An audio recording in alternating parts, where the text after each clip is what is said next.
Welcome to the Neophyte in the Woods podcast with Andrew McDowell.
Hey everyone, and welcome to what I'm going to call the mid-season, really it's late-season check-in for the Neophyte in the Woods podcast. Obviously, deer season has been going on for quite some time for much of the country.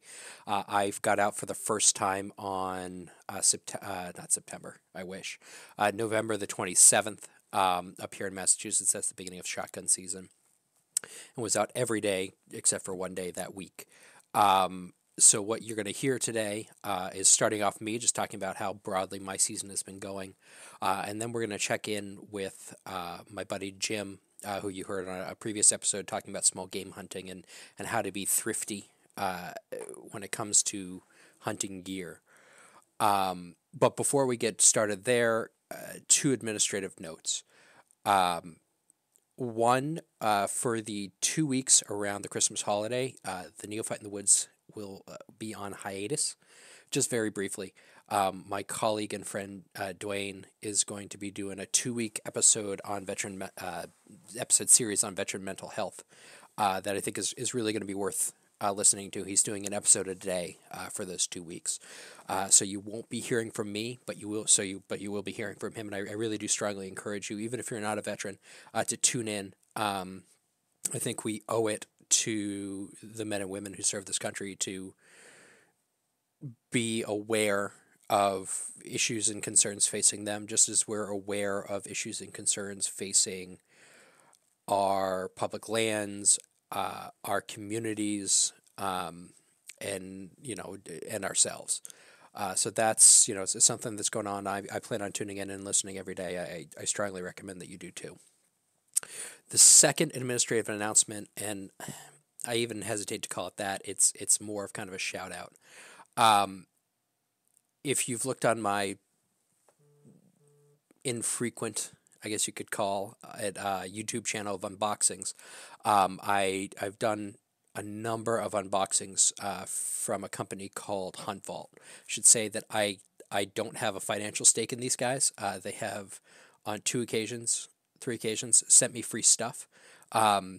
Once was boot dryers that I desperately needed, and they were kind enough to send to me, and they work awesome.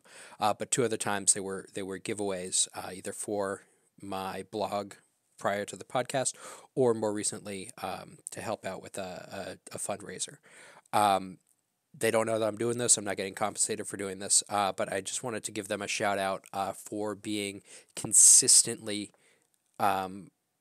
great supporters of the Twitter hunter community, and great friends and partners for many of us out there. They've gone above and beyond to help folks out, and I really think that they have a lot to offer and really are good people doing a good job and really looking out for us all. So all that to say, if you haven't given them a look, I would strongly encourage you to do so.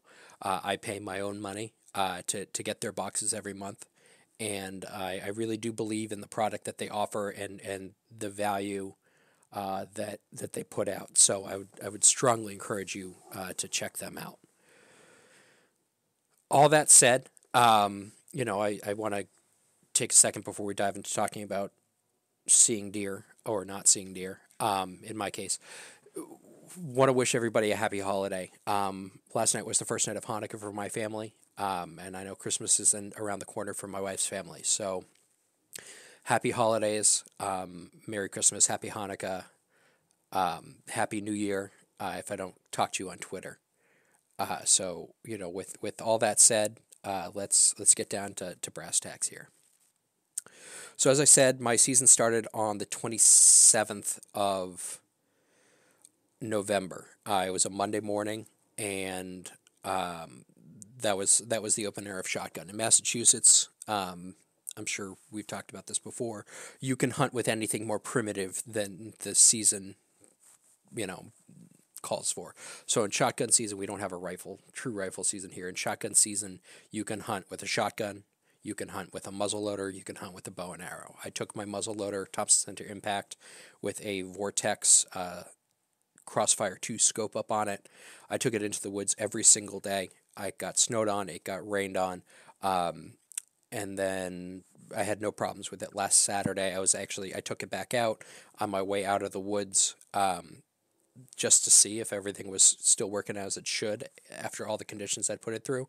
I pulled the trigger on it on a target in one of the bays at where I hunt, and it went off and center holed the still target I shot. So thumbs up there. Really, really great product there. I'll do a review on it or talk about it, I'm sure, in depth at some later date.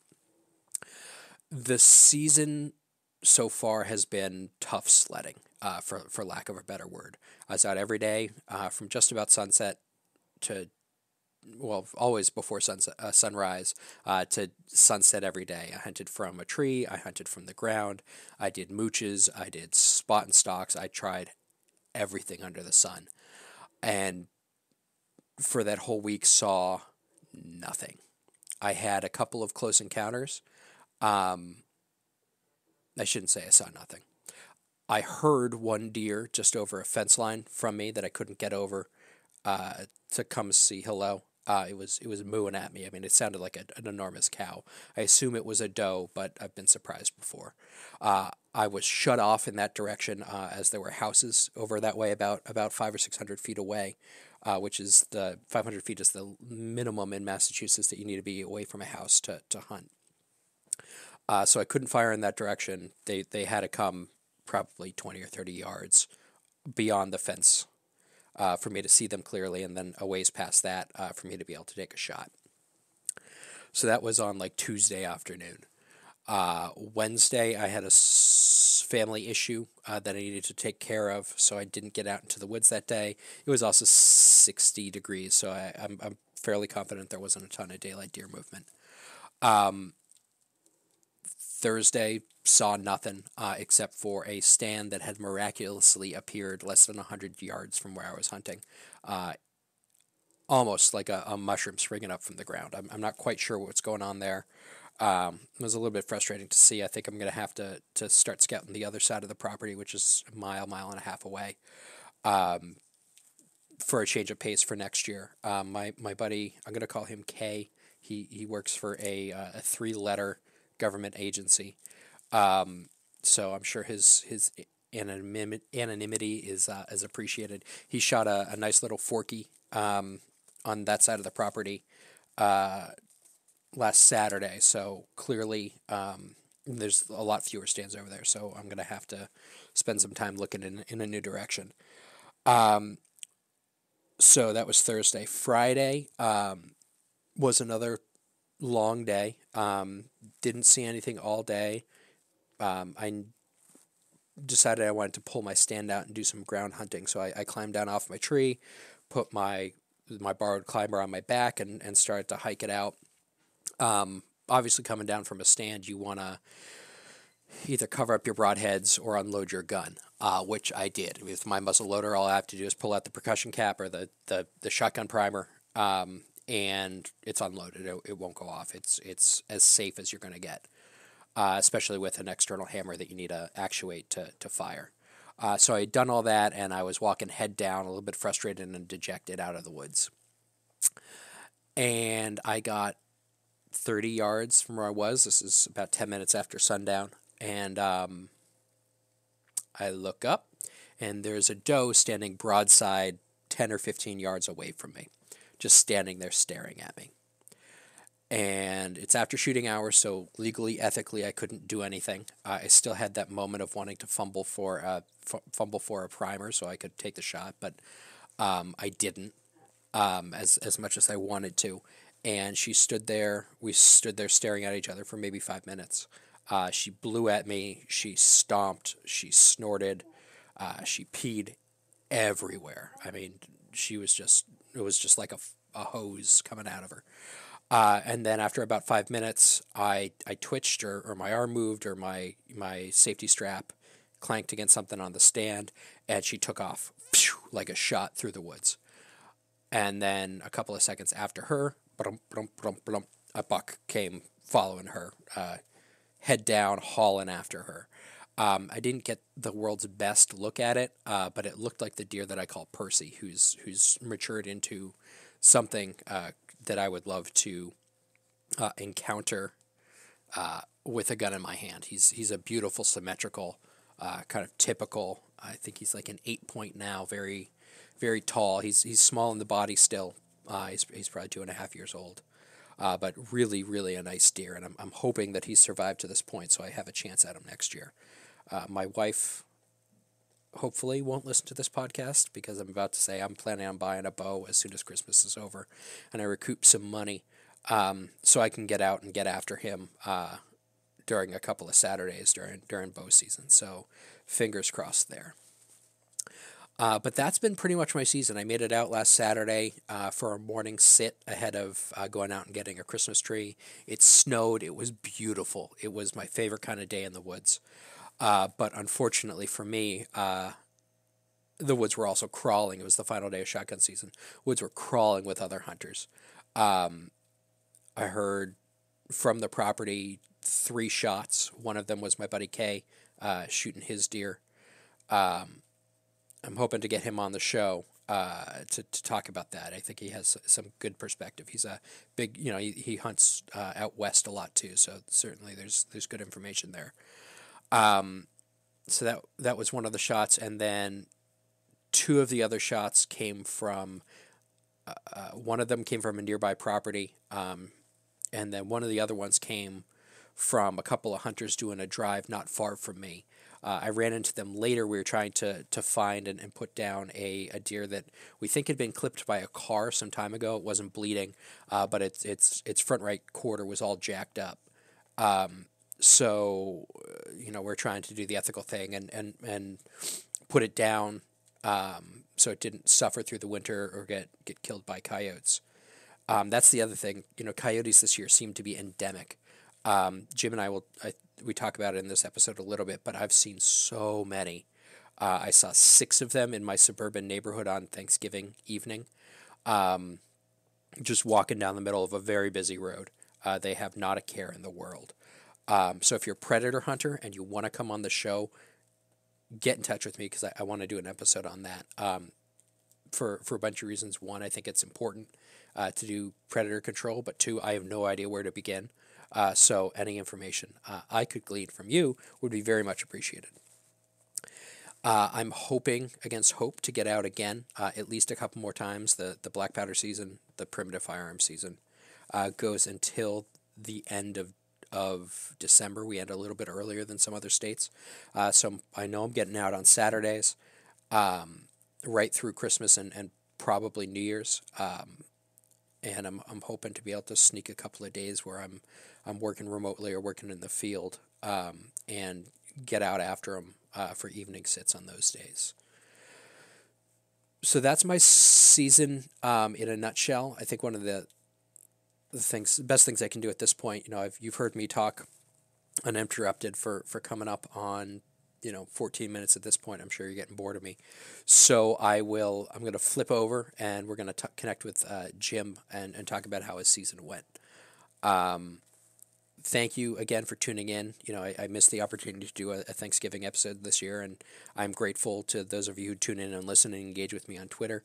But without further ado, except to say happy holidays again, here's Jim.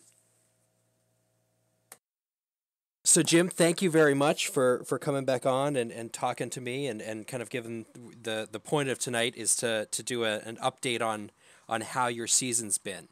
I know you were out Saturday chasing whitetail with your wife. Yeah, my wife and son, yep. And how did that go?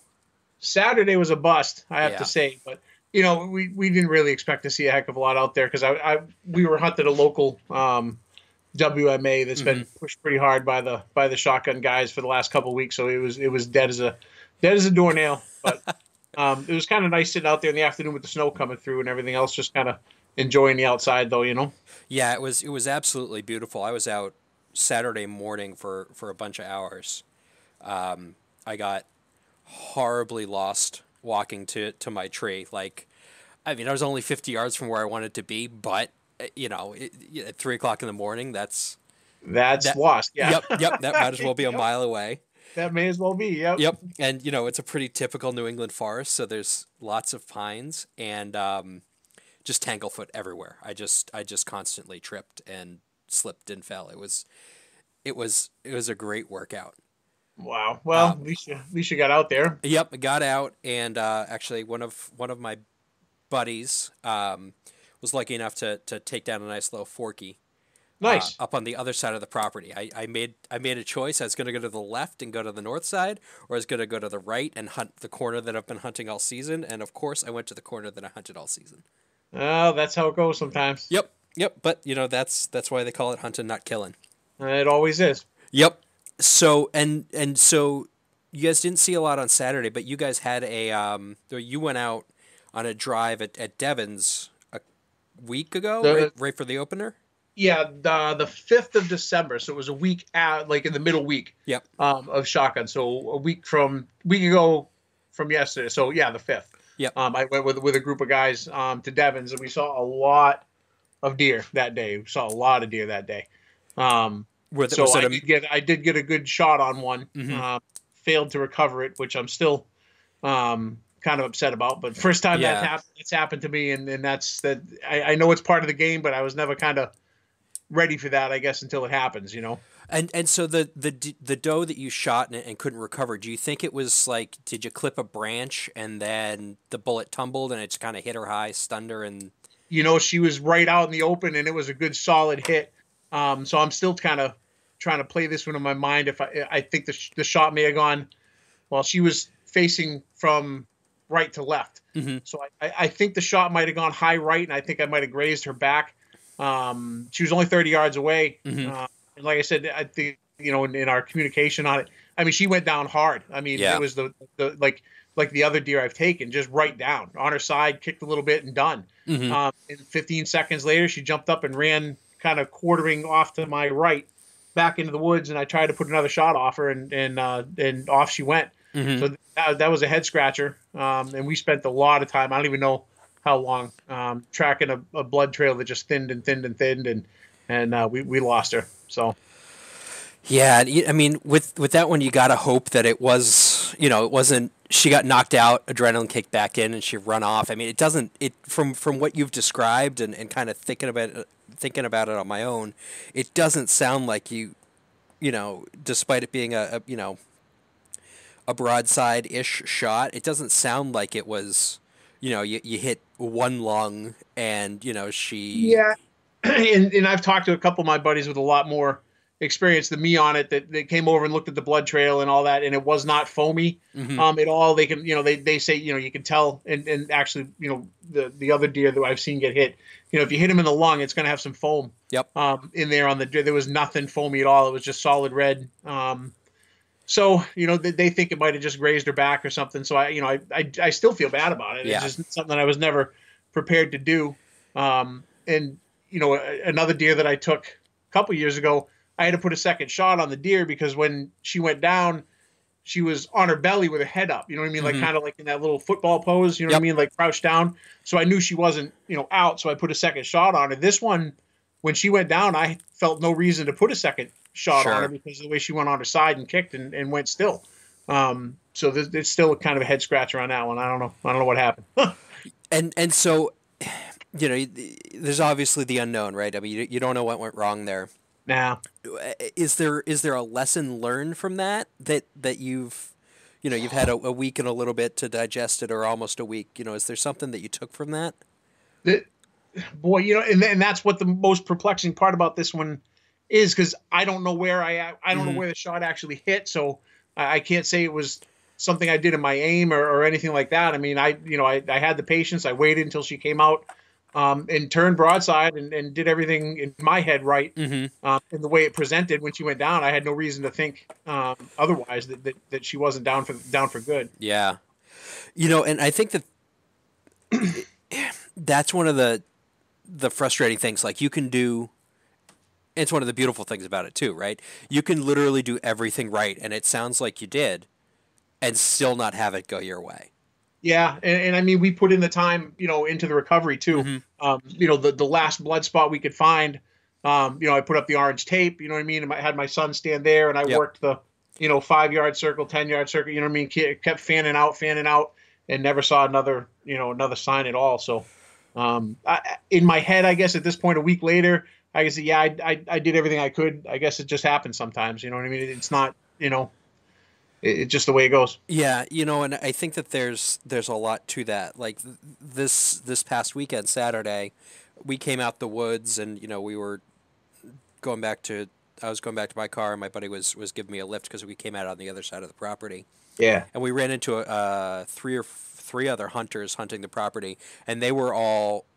Not even a deer that any of them had wounded. It sounded to me like it got clipped by a car, and it survived, but its right front quarter was all jacked up. And I mean, they were doing everything they could to find this deer, and it just didn't want to be found. Yeah, that's the thing too. Is you gotta. I don't know. You got to put in the weight. I guess is maybe maybe that might have helped me out. I didn't really. I waited. I'd say probably 10 minutes, 15 minutes before we started tracking her. I don't know. Maybe if I'd have waited a little longer. I don't know if I pushed her through the woods or not. You know what I mean? So maybe that might have helped out. I don't know. Yeah. And, and that's a tricky one, right? I mean, you had a good hit on it, or you thought you did, Yeah. I mean, it definitely had a good blood trail that started, and it just kind of thinned out, And so with a drive, like, what's the standard operating procedure there, right? I mean, you had it, she was down, you just kind of hang out and wait, or do you go right up to it? You have to wait. The way we set up the drives with my buddies, we play it on the safe side. The sitters sit. Even if you get a good hit on one, you got to stay put, because we draw the little map on the ground and everything else, so we know where everybody is. So if the drive's still going on and you're up moving around, we kind of consider that a safety problem. You know what I mean? So even if one runs off, you're going to sit tight anyway. Or even if you have one that's dead down, you got to wait until everyone calls the radio and everybody's done moving around, and then you go take care of business. So yeah, you just got to kind of sit tight. But this one was kind of crazy because I put the shot on it and she went down, and I kind of had that minute to sit back and actually, like, in my head, I'm going, awesome, freezer meat. You know what I mean? I had that that feeling of success. And then all of a sudden off she went. I'm like, oh man. Yeah, it's like honestly, the exact same thing last year when I shot at that doe and missed her. The exact same thing went through my head. Like, I was breaking the shot, and I heard boom, and I was like, oh, she's gonna eat well. And then she jumped and then ran 5 feet and didn't go down. I was like, it was the exact same kind of counting my chickens a little bit before they were hatched. Or in this case, counting the doe before she was gutted and in my freezer. Yeah. So, I mean, I got another day coming up. We're going to do the same thing again on Wednesday. Yeah. And my group of buddies, they did have some stuff, because I went Tuesday, and like I said, we saw a ton of deer. We probably saw 25 deer that day. Just they didn't. The thing about drives is there's a little luck involved in that too. You got to hope they come out at that angle that you need, and most of the deer we saw were white flags running in the wrong direction. So no shots on any of them, but it was good to see them. That's for sure. There's definitely a healthy herd at Devon, so we're gonna go back Wednesday and chase them again. But I'm not retired. Obviously, I still work for a living. These guys, half of them are retired, so they hunted the full 3 days last week. And Thursday, I'm at work getting text after text. They got 3 deer in the first hour on Thursday morning. So they're definitely in the venison right now. So they did very well. That's great. Yeah. Yeah, I have buddies who are, I'm going to call them entrepreneurs, and so they do whatever they want whenever they want. Right, they set their own hours. Yeah, exactly. So they're not having any luck, but they've been out pretty frequently, and it seems like this season either people are completely striking out, or they're killing monsters, and there's no in between. Big, yeah. So they did well. There were 6 guys in that group, and 3 of them tagged on Thursday. So that's pretty good success rate there. Yeah, 50%. Can't beat that. Yep. Yeah. And do you guys have like a meat share, or does the guy who gets it down? Yeah, a little bit. Yeah, we'll definitely be sharing some of it. I'm gonna go back, like I said, Wednesday. It'll be 9-10 of us again on Wednesday, and now that we kind of change it as it goes. Whoever doesn't have a deer, they're gonna do the sitting at this point. Yep. Because you do have more of a chance, obviously, on the sit side than you do on the push side. Although I have seen people take deer, while they're driving. Yep. So it kind of goes both ways. But there's more success when you're on the sit. So I'll be doing a lot of sitting on Wednesday.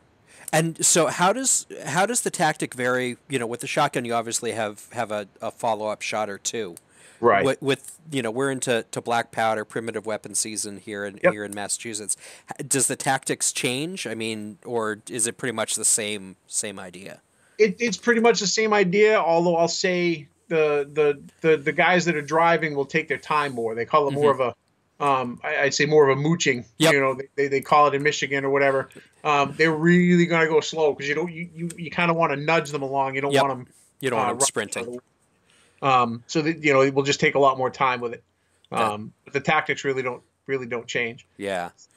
When I was out on Saturday, there were a couple of guys out doing pushes, kind of I had no idea they were there. I was in my own little kind of focused world right around where all it's New England forest, right? So you got 50 yards around you, right? And they were 150 from me, and they were definitely pushing deer around, and they got a couple of shots, but didn't take anything down. And it's definitely, I'm interested to see, one, if people are still doing drives, if they're going to go that low and slow tactic, or are they going to keep up the same thing and see how it goes?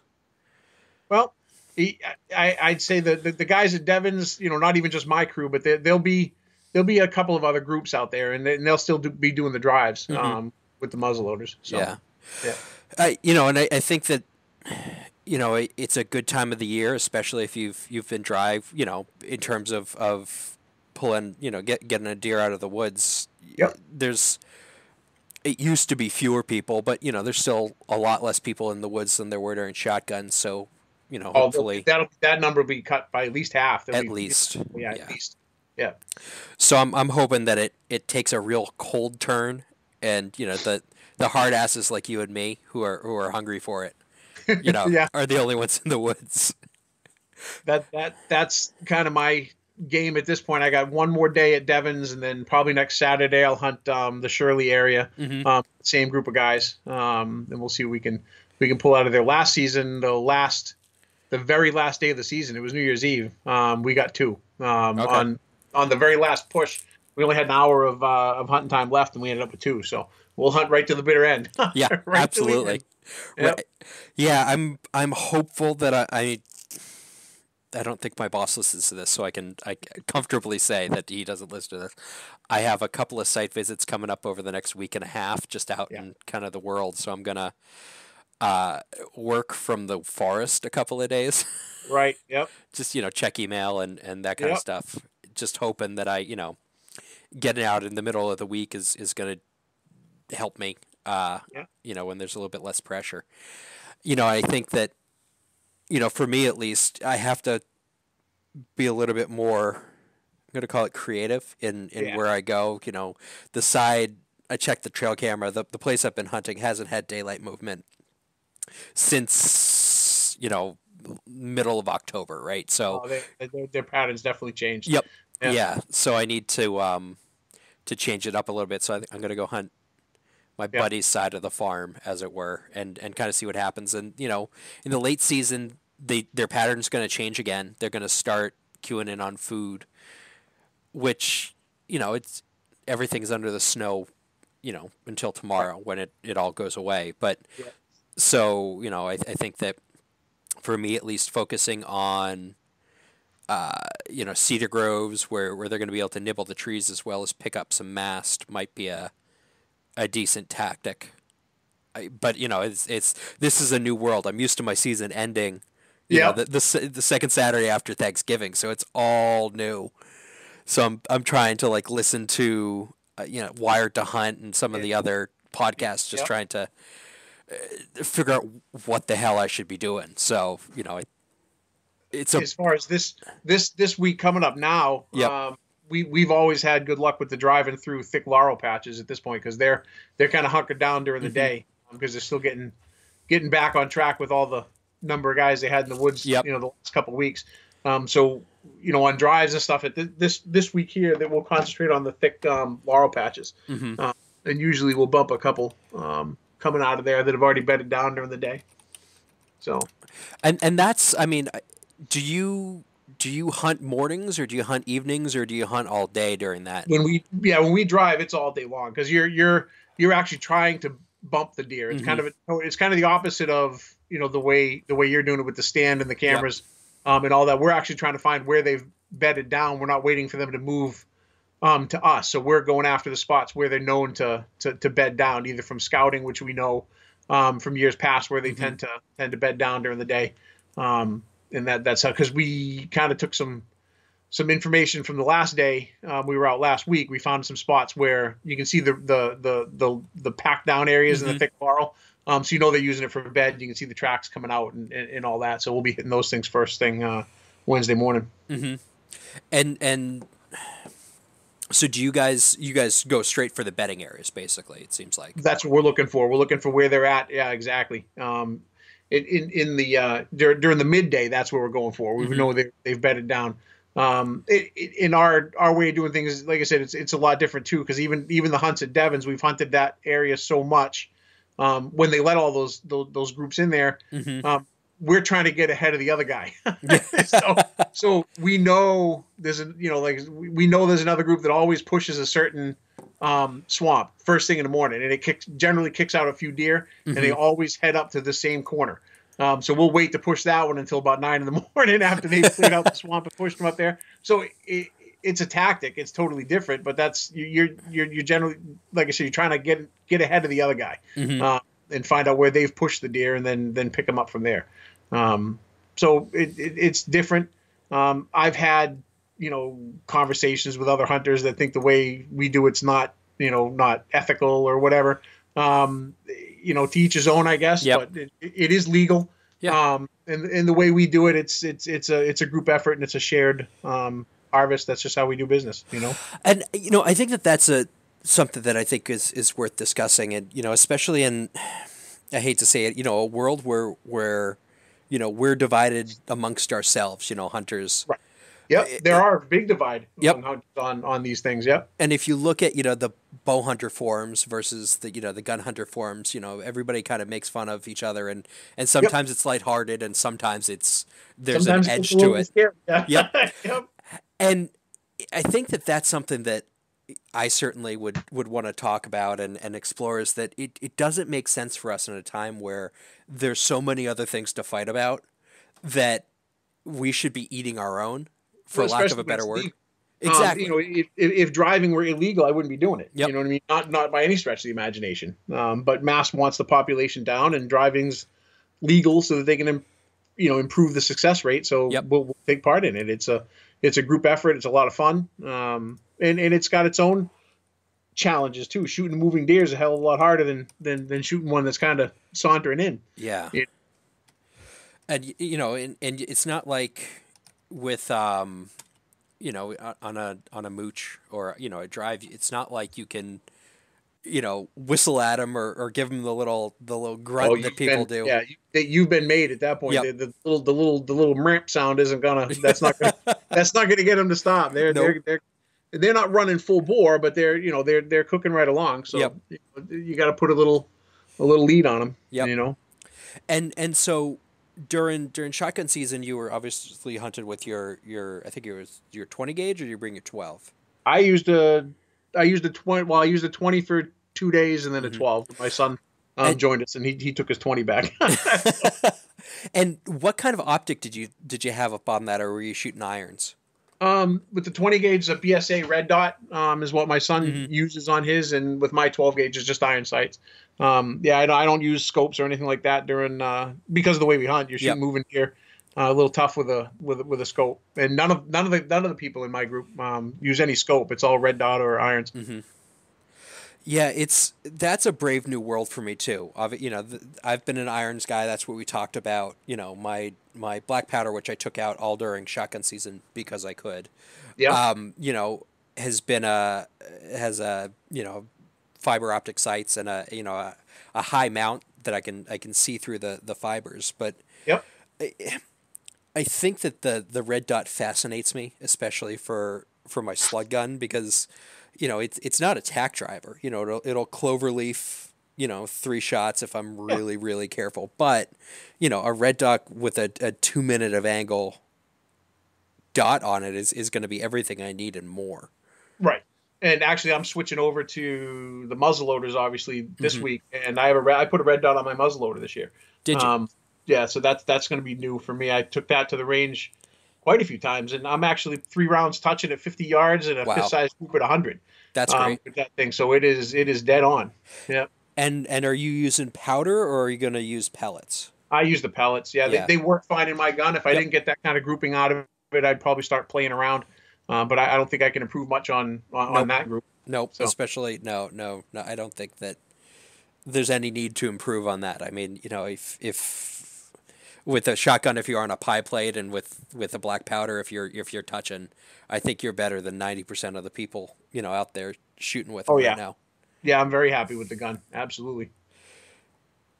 I just had another question that just flew out of my head. Let's backtrack a little bit. Obviously we've talked extensively about deer, but we also had a small game and an upland season here. Oh yeah. You cleaned up for small game. Oh yeah, we hit it hard. Thanksgiving week and that weekend we went out almost every day.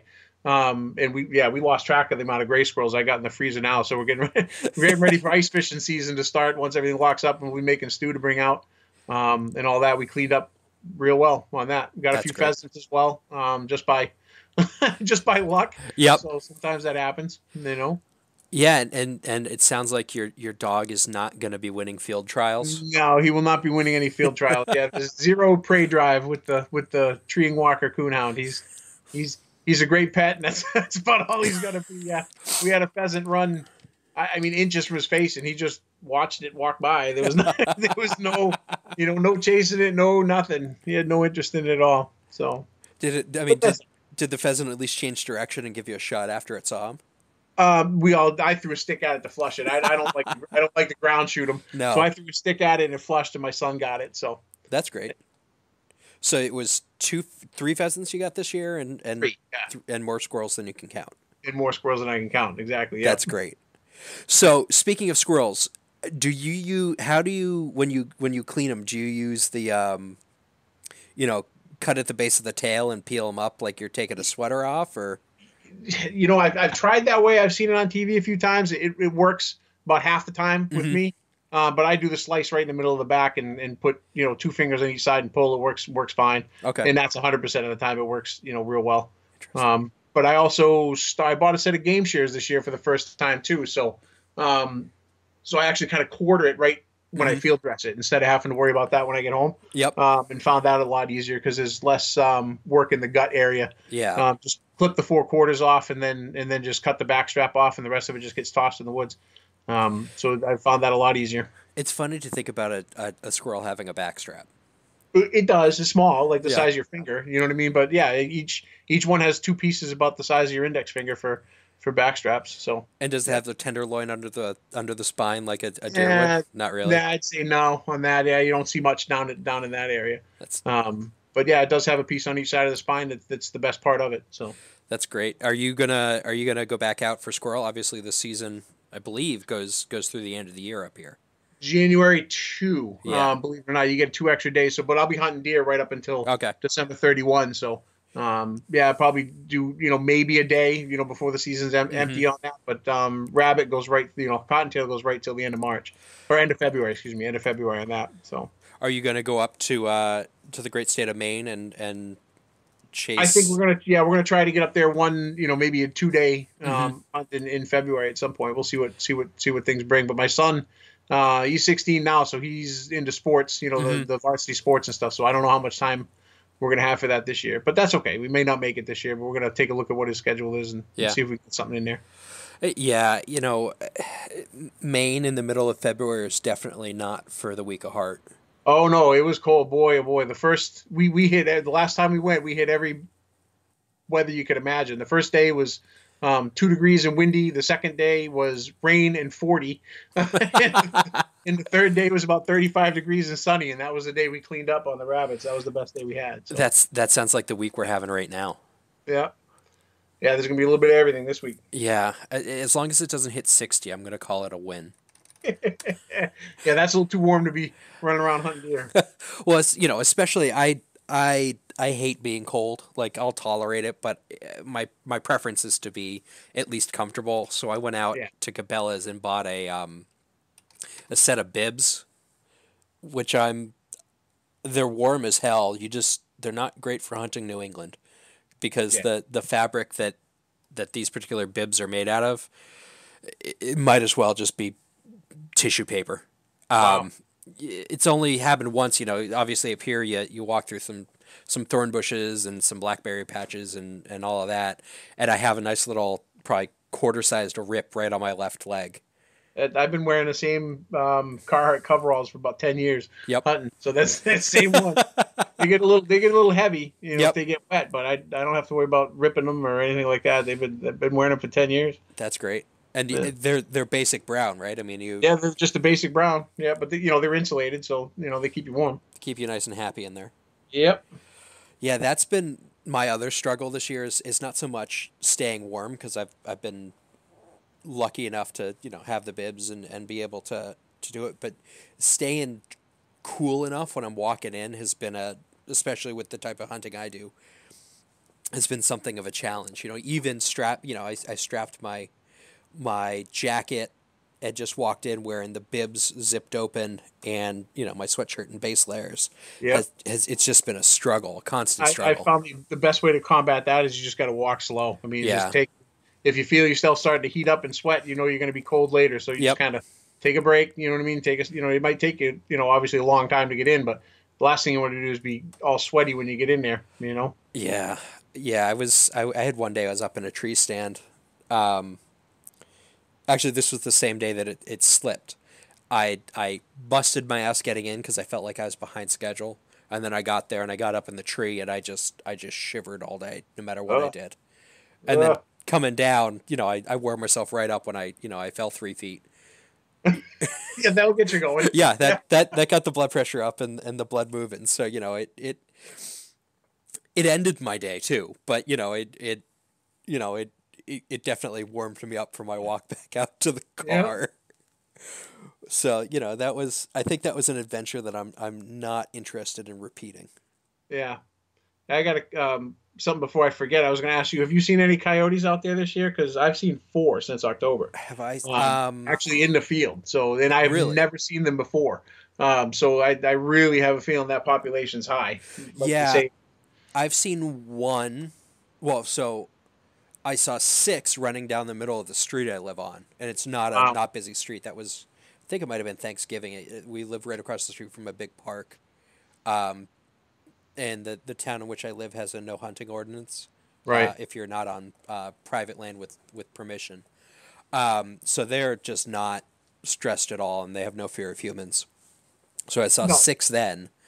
And then I saw 1 in the woods while I was walking in on Saturday morning. Yeah, they are everywhere. They're everywhere. And, I have a hard with an almost 6-month-old baby. I have a hard time getting into the woods to begin with, let alone doing an overnight sit with a 17 HMR that I don't Yeah, own. I'm not big into the coyote hunting thing. I'm just curious if everyone else is seeing what we've been seeing, and they're a hell Yeah. of a lot more out there than they have been in the last 4 or Yep. 5 years. Yeah, and that's borne out by just about everybody that I've talked Yeah, to. yeah. So So I think the Commonwealth in which we live is should, if the Department of Natural Resources is serious, should be looking at our coyote hunting regulations and loosening them up. yeah, make the year round like New Hampshire has to kind of drop that population a little bit. That might be the next step. Yep. So Yeah, or Sunday hunting is one of those things that is a hot button issue in this state. It would be I think it would be an interesting experiment to allow Sunday hunting of coyotes. You know. um, yeah, I think it would be. I think it would be something that the state needs to look at anyways, is to Yep. get Sundays back on the on the order for us. That's for Hmm. sure. Yeah, I think if we're interested in an experiment, and the state loves its experiments, Yeah. I think it would be I think something that nobody would strenuously object to. No, I don't think so. And there's I've been doing some reading on it, and even the Department of Fish and Game is actually, believe it or not, pushing back on the Sunday hunting thing, saying they're staffed, what I mean, currently to Hmm. not include the weekends or to include the Sunday. Yep. And everybody I've talked to, I don't know how you feel about it. I would pay $50 more a year if they let me hunt Sundays.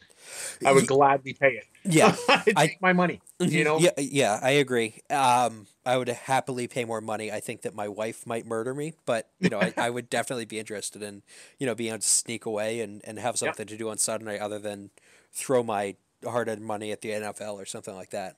Yeah, you would have to take less vacation time too. That's for sure. That I would very much appreciate that.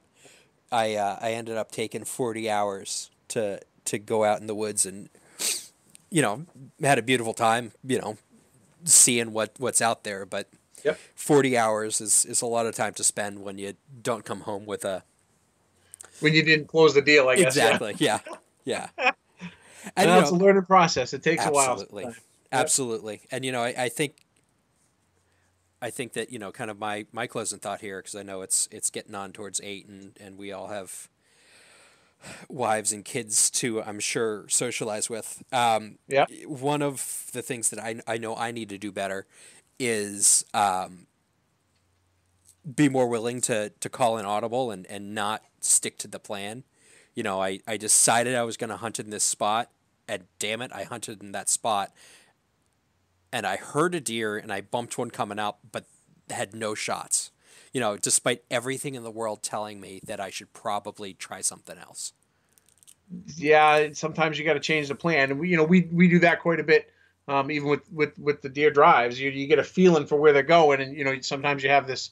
Yeah, it'd be easier to keep pushing this area and then go to this one, but we want to go back here. Just because we happen to see another group heading down that way. Mm-hmm. But, they've got the deer moving, so sometimes you just got to make that change and say, yeah, we're going to try something different. Yep. Yeah.